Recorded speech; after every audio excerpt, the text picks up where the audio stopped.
ሰላም ለባለቤቴ ስንስራ መጀመሪያ ሽንኩርቱን ጠብሼ ነው ካሮት የጨመርኩት።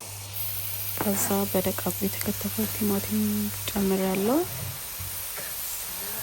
አብሬ ካገናኘ በኋላ ትንሽ የቲማቲም ድልህ ጨምራለሁኝ።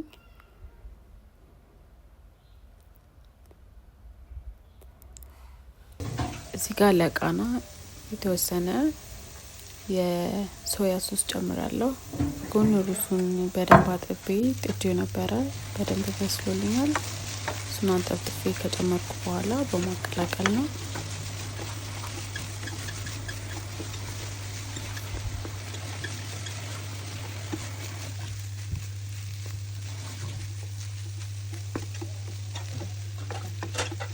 አቀራረቡም ይሄን ይመስላል። ለሳይድ የተጠቀምኩት የተቀቀለ ባቄላ በሶስ እና የተፈጨ የስኳር ድንች ነበረ።